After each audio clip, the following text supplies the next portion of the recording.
يسعى إلى العليا سيدركها بما فيها ويبني مجده جدلا فروح الفذ يعليها ليصبح همة تروي عن العليا مغانيها عن العليا مغانيها لينسج للعلا قصصا هنا أحلام ترويها لينسج للعلا قصصا هنا أحلام ترويها الأمجاد قد عظمت فللأمجاد بانيها ومن يسعى إلى العليا سيدركها بما فيها ويبني مجده جدلا فروح الفذ يعليها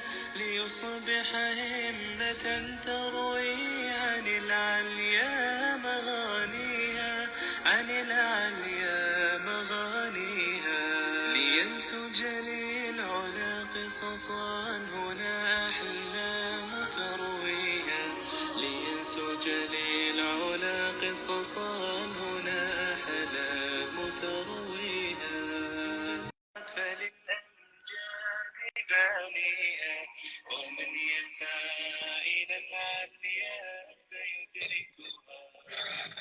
السلام عليكم ورحمة الله وبركاته. الحمد لله إن الحمد لله نحمده تعالى ونستعينه ونستهديه ونؤمن به ونتوكل عليه ونعوذ بالله من شرور أنفسنا ومن سيئات أعمالنا من يهده الله فلا مضل له ومن يضلل فلا هادي له وأشهد أن لا إله إلا الله وحده لا شريك له وأشهد أن محمدا عبده ورسوله اللهم صل وسلم وبارك على سيدنا محمد وعلى آله وصحبه وسلم تسليما كثيرا.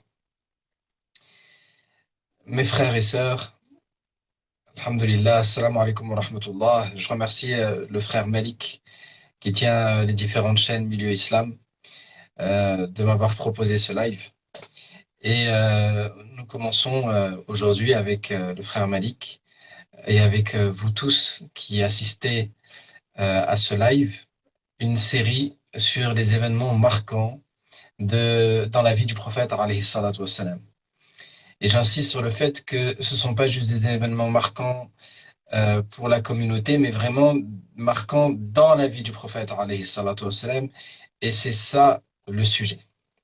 Donc aujourd'hui, pour ce premier épisode d'événements marquants dans la vie du prophète alayhi salatu wassalam, j'aimerais parler d'un événement ou de plusieurs événements qui ont eu lieu alors que le prophète alayhi salatu wassalam était enfant, alayhi salatu wassalam, et même certains avant même sa naissance, alayhi salatu wassalam. Le prophète alayhi salatu wassalam avait pour père Abdallah ibn Abd al-Muttalib, ibn Hisham, ibn Abd al-Manaf. Et il avait pour mère Aminatu bintu Wahb. Et bintu Abd al-Manaf, mais un autre Abd al-Manaf. Et donc, il avait sa mère Amina et son père Abdullah. Amina, elle était fille unique. Et elle n'avait pas de frère ni de sœur. Et donc, lorsque ses parents accordent leur fille à Abdullah ibn Abd al-Muttalib, leur unique enfant, ils l'accordent à une personne noble et à un jeune de noble caractère et à une personne qui était connue pour sa droiture et pour sa noblesse, notamment de lignée, Abdullah ibn Abd al-Muttalib. Et un mois après le mariage, ils viennent de se marier, ils sont tous les deux très très jeunes. Amina avait même pas 20 ans. Ils étaient vraiment tous les deux très très jeunes. Et voilà que Abdallah part en voyage et juste un mois après le mariage. Et quand il part, il ne sait pas qu'il a laissé son épouse enceinte. Et pendant son voyage, eh bien, euh, Abdallah va mourir. Et voilà que Amina se retrouve veuve de son mari Abdallah. On parle là des parents du prophète alayhi salatu wassalam. Et alors qu'elle se retrouve veuve du prophète alayhi salatu wassalam, qui n'était pas encore prophète, qui n'était même pas encore né, veuve de son mari, et elle est la mère du prophète alayhi salatu wassalam, eh bien, elle est enceinte de Mohammed ibn Abdullah, le fils de Abdallah, et c'est là l'une des formes d'orphelinat les plus dures. Lorsque l'enfant perd son père, alors qu'il est dans le ventre de sa mère. C'est-à-dire que jamais il n'a entendu la parole ô mon fils. Jamais il n'a eu de père qu'il a pris dans ses bras, qui a joué avec lui, qui lui a donné de la tendresse et de l'amour. Le prophète alayhi salatu wassalam, n'a jamais connu son père. Alayhi salatu wassalam. Et donc, le petit Mohammed, si on peut dire ainsi, le grand Mohammed alayhi salatu wassalam, mais qui était petit dans l'âge, voilà qu'il naît sans son père. Et on va pas rentrer dans tous les détails. Le but, c'est pas de faire un cours sur la vie du prophète alayhi salatu wassalam en détail. Il a été d'abord allaité en partie par sa maman, puis par une de ses tantes, et ensuite euh, par Halima Sardia. Pour la plupart d'entre vous, vous connaissez l'histoire.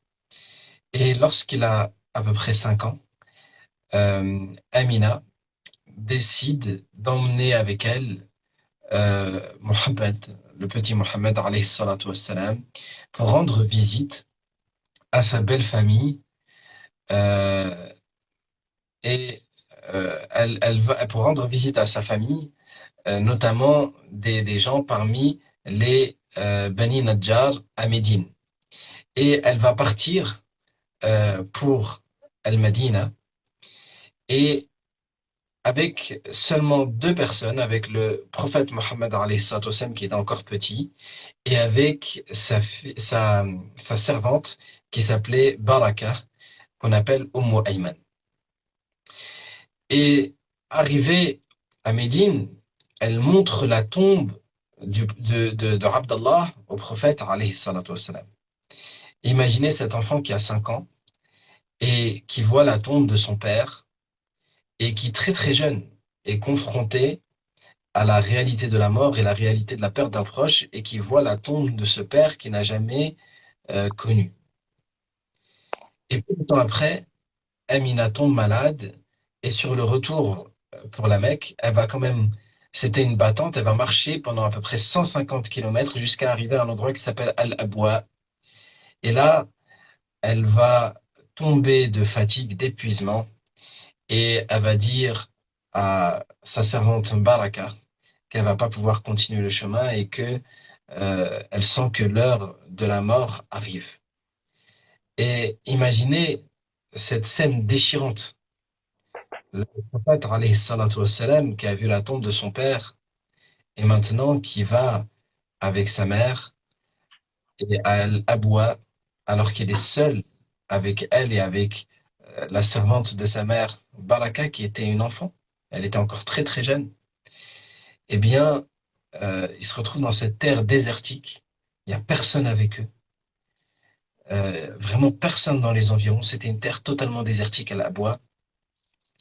Et Amina, qui prend le prophète alayhi salatu wassalam dans ses bras et qui voit son petit garçon et qui lui dit qu'elle va mourir et qu'elle va quitter cette vie et qui le confie à Baraka et qui dit à Baraka, je te le confie et je te demande de l'emmener à son grand-père, Abd al-Muttalib.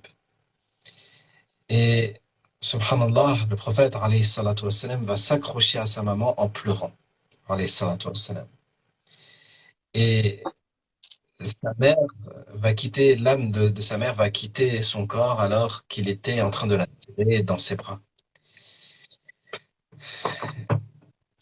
Et là, il se retrouve, voilà, dans le désert avec sa maman qui vient de mourir et Baraka. Et Baraka qui lui dit, tu vas m'aider, on va creuser la tombe de ta maman.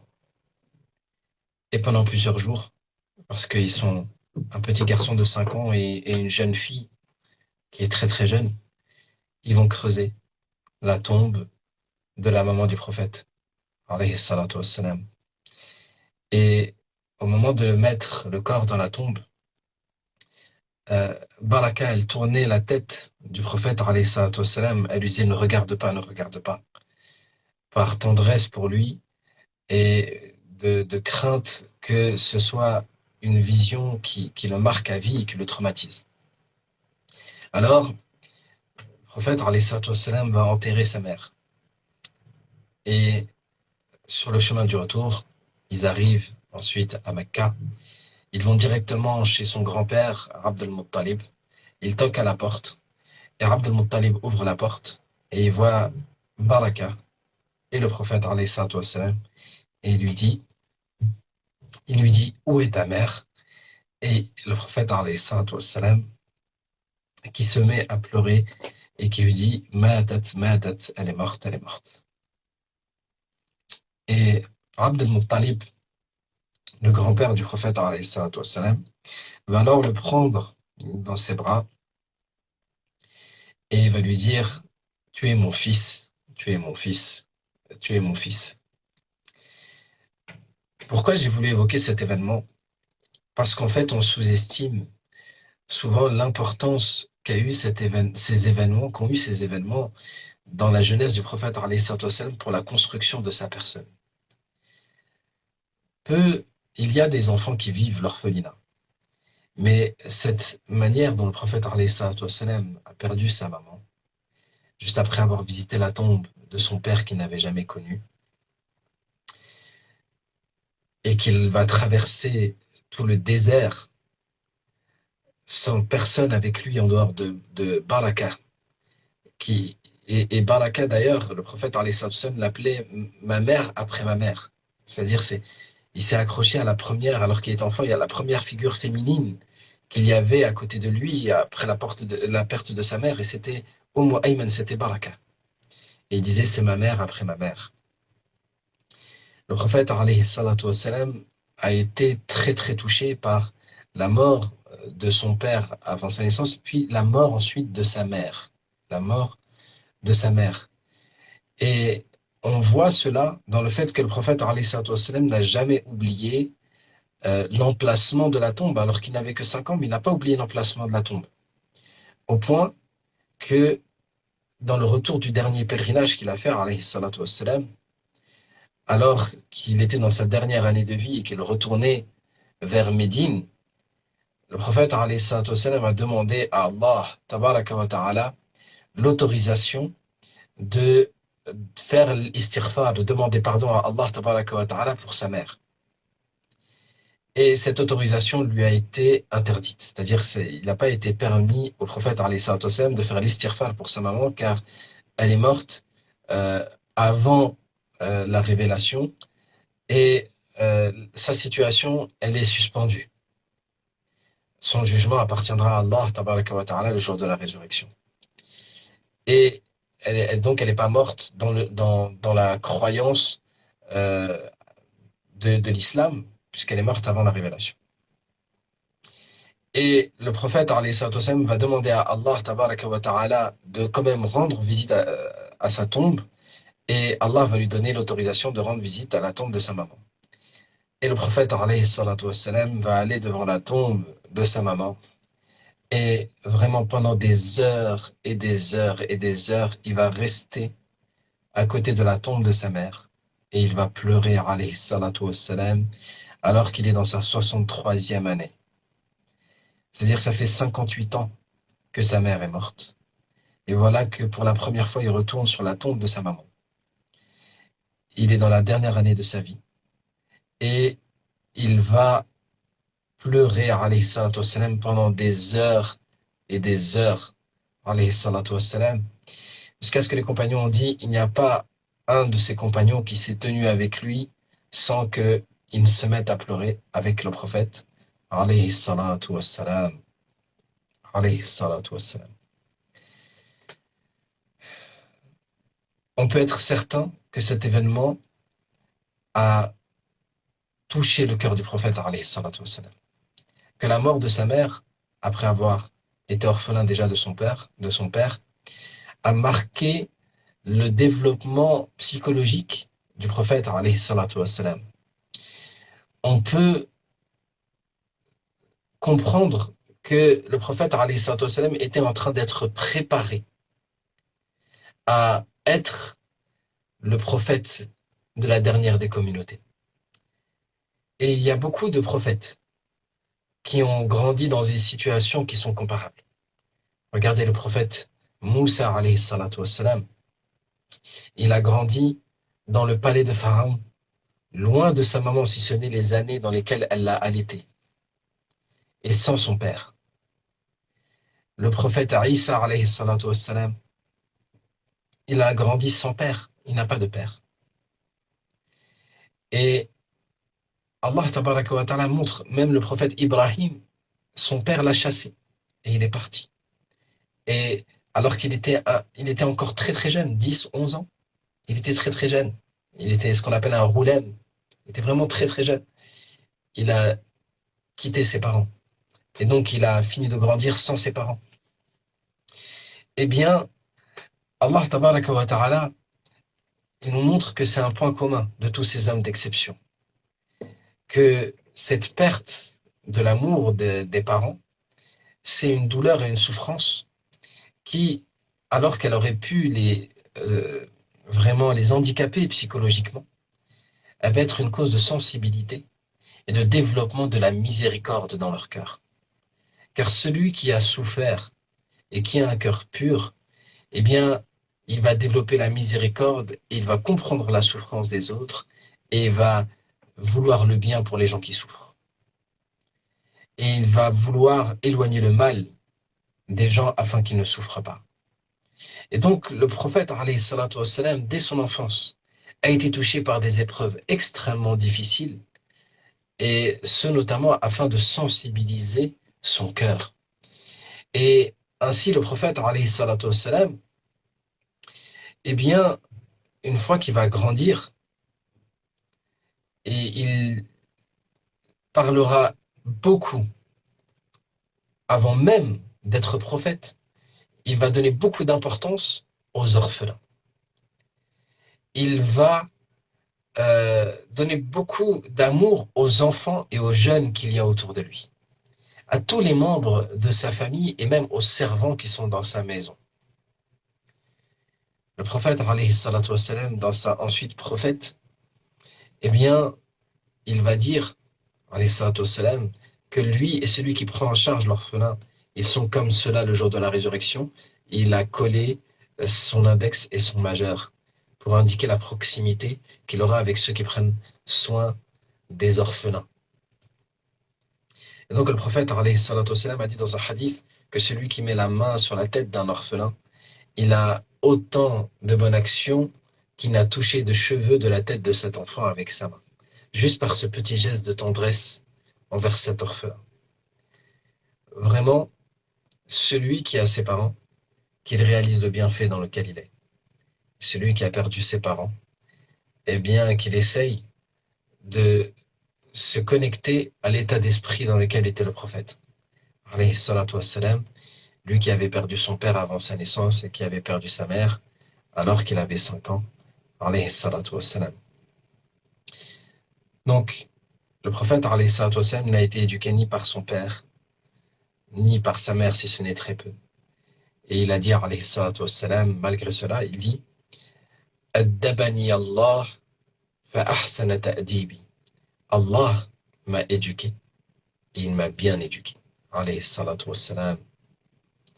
Et maintenant, je vous prie de m'excuser, l'intervention est courte parce que je suis un peu malade. On va ouvrir la porte, Inch'Allah ta'ala, aux questions et je vais essayer de répondre à vos questions, Inch'Allah. Barakallahu fik. Salam alaikum. Salam tout le monde. Donc, vous pouvez utiliser la boîte à questions en bas, c'est le point d'interrogation pour poser vos questions. Donc, on va pas trop tarder, on va prendre que quelques questions et on va mettre en priorité ceux qui sont en rapport avec le thème de ce soir. Donc, on a une première. Salam alaikum. Est-ce que le père du prophète, sallallahu alayhi wa sallam, était croyant? Alors, pour ce qui est du père du prophète, alayhi salatu wassalam, il est mort avant la révélation. Il y a un hadith que certains ils considèrent authentique et qui est problématique, dans le fait que le prophète alayhi salatu wassalam aurait dit à une personne qui venait l'interroger sur l'islam, il lui aurait dit « Mon père et ton père sont dans le feu ». Mais ce hadith, il pose problème dès le début, en fait, parce que Allah tabaraka wa ta'ala dit dans le Coran وَمَا كُنَّا مُعَذِّبِينَ حَتَّى نَبْعَثَ رَسُولًا. Et nous ne sommes pas à châtier un peuple jusqu'à ce que nous envoyions un messager. Et donc, en quelque sorte, il rentre en contradiction. Donc, on ne se prononce pas, en fait, sur les parents du prophète, alayhi salatu wassalam. On ne se prononce pas par courtoisie pour le prophète, alayhi salatu wassalam. En fait, il fait partie des gens qui sont morts, que ce soit son père ou sa mère, ils sont morts avant l'islam, avant la révélation. Et leur jugement appartient à Allah, tabaraka wa ta'ala. Il y a une autre question, j'ai vu, il disait pourquoi il s'appelait Abdullah. Eh bien, il faut savoir que les gens de la Mecque croyaient, les Arabes croyaient en Allah, mais ils lui donnaient des associés. Donc, il y avait des Abdullah, et comme il y avait des Abd, d'autres, il y avait Abd al-Uzza, Abd al-Manaf, euh, il y avait les noms de d'autres divinités aussi qui étaient cités comme ça serviteurs d'autres divinités que Allah tabaraka wa ta'ala parmi les prénoms qui étaient donnés. Alors, il y a une autre question qui dit, si on adopte un enfant, est-ce qu'il peut porter notre nom? Et sinon, pourquoi? Alors, il faut savoir que dans le droit musulman, Allah tabaraka wa ta'ala dit, وَسَمُّوهُمْ لِآبَائِهِمْ. Appelez-les selon le nom de leur père, de leurs parents. C'est-à-dire que si leur lignée est connue, on doit leur donner le nom de famille de leur papa, de leur père. Et on ne doit pas leur donner notre nom de famille à nous. Parce que parmi les objectifs de la Sharia, il y a la préservation de la lignée. Et donc, si on donne un autre nom à l'enfant que son nom d'origine, eh bien, en fait, on corrompt la lignée. En fait, on l'attache à une lignée qui n'est pas la sienne. Et ça peut avoir des conséquences ensuite sur l'enfant, des histoires de mariage avec frères et sœurs sans qu'ils le sachent, etc. Donc, il y a cette idée à la base. Sammuhum li abaihim. Donnez-leur le nom de leur père. Dans le droit français, il y a deux types d'adoption. Il y a ce qu'on appelle l'adoption plénière, qui est l'adoption en donnant le nom, en fait, notre nom de famille à l'enfant. Et quand on l'adopte de cette manière, en fait, dans le droit, il devient notre enfant, civilement. Et il y a l'adoption partielle, qui est plus proche de la kafala, telle qu'elle est indiquée dans notre religion. Pour ce qui est de l'adoption plénière et le fait de donner son nom à l'enfant, est-ce que c'est interdit dans tous les cas? La fatwa européenne s'est prononcée sur certaines situations particulières, lorsque le droit était vraiment handicapant pour l'enfant si jamais il ne portait pas de nom de famille, s'il n'avait pas de nom, en fait, si le nom d'origine n'était inconnu. Notamment les enfants nés sous X ou les enfants qui ont été abandonnés dont on ne connaît pas du tout leurs parents, etc. Donc il y a des cas particuliers où dans la législation française, en fait, on ne peut pas faire autrement que de donner qu'en adoptant, que de faire une adoption plénière. Mais Allah, c'est mieux. Allahu a'lam, Allah, c'est mieux. Ça, c'est après, on rentre dans la fatwa et c'est du cas par cas et il faut demander à plus avant que moi. Aux mouftis qui répondent à ce genre de questions.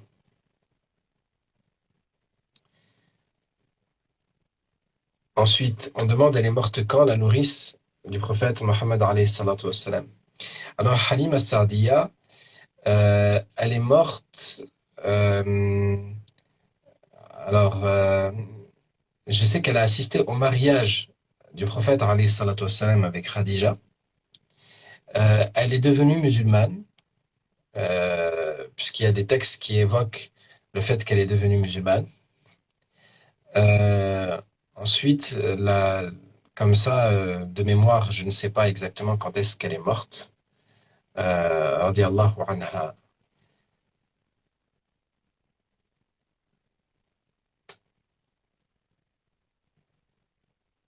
Doit-on appeler son premier fils Mohammed? Alayhi salatu wassalam. Il y a aucune obligation à appeler son premier fils Mohammed. Si on adopte un enfant, ok, bien.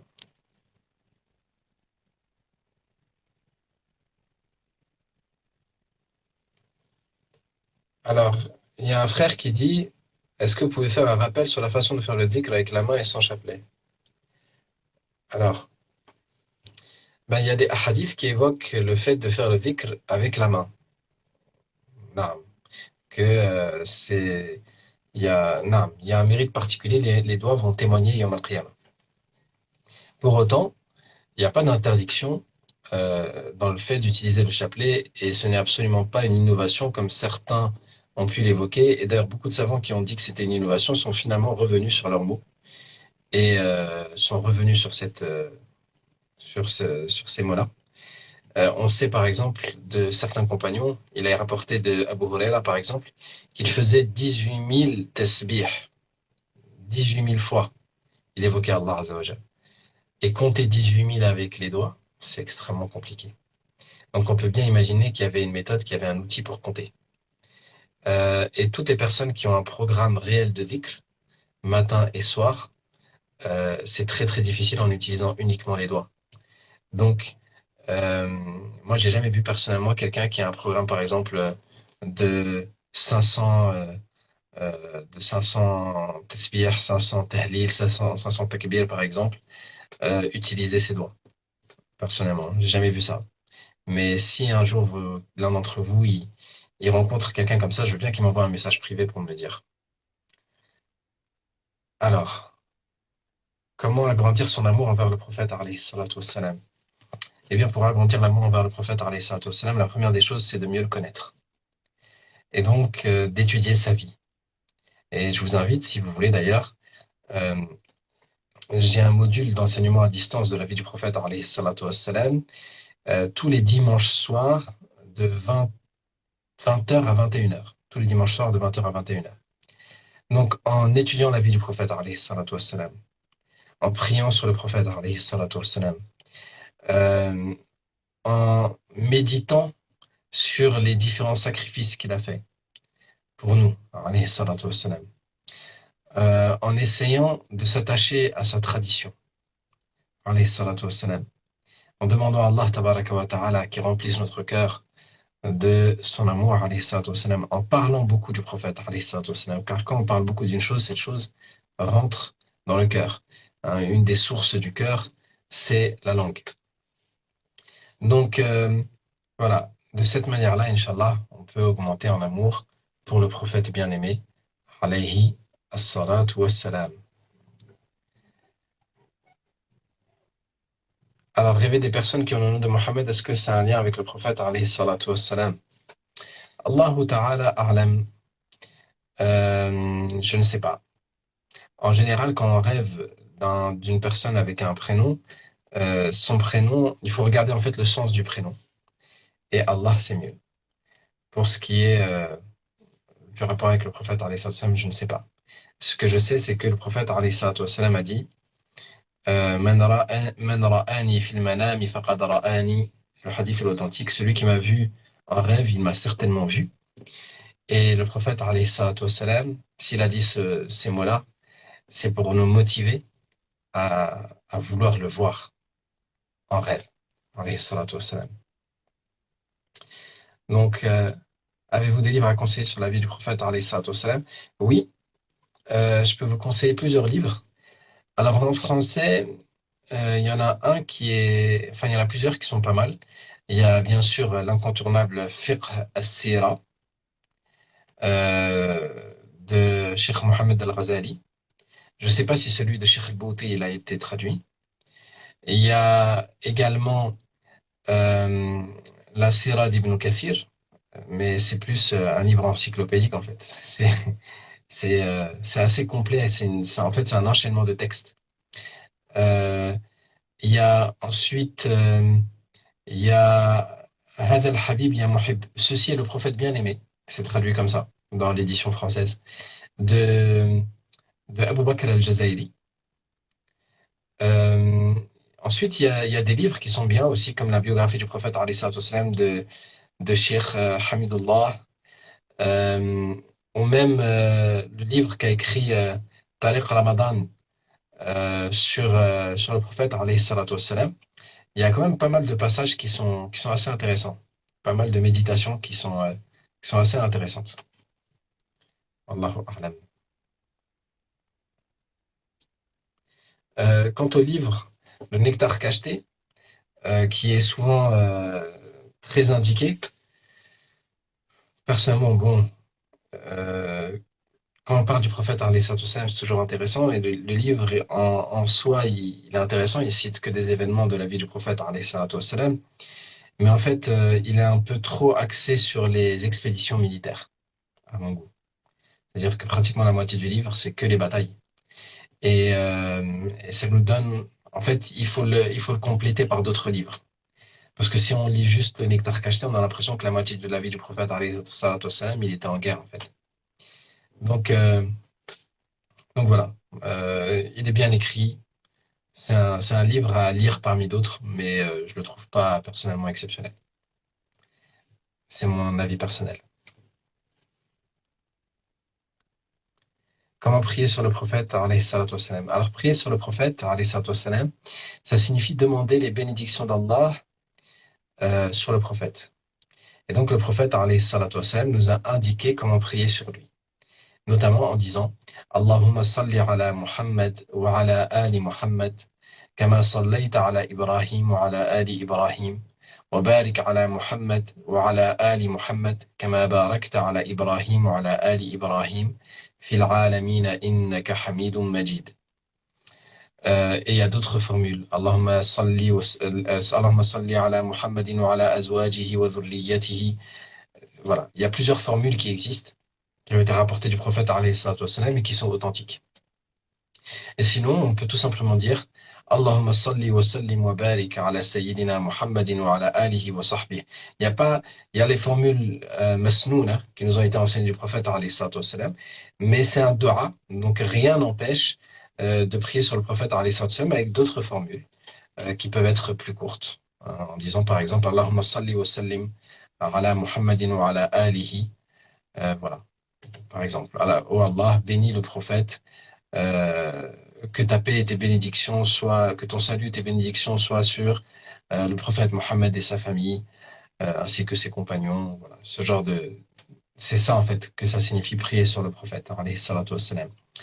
Donc, Allah dit dans le Coran, Inna Allah wa malaikatahu yusalluna ala nabi, ya ayyuhalladhina amanu sallu alayhi wa sallimu taslima, alayhi salatu wassalam. Donc Allah dit, oh vous qui avez... non, il dit, certes Allah et ses anges prient sur le prophète, ô vous qui avez cru, priez sur lui et saluez-le d'une salutation. Donc ça signifie que Allah, tabaraka wa ta'ala, la prière d'Allah, c'est le fait qu'il déverse ses bénédictions sur le prophète.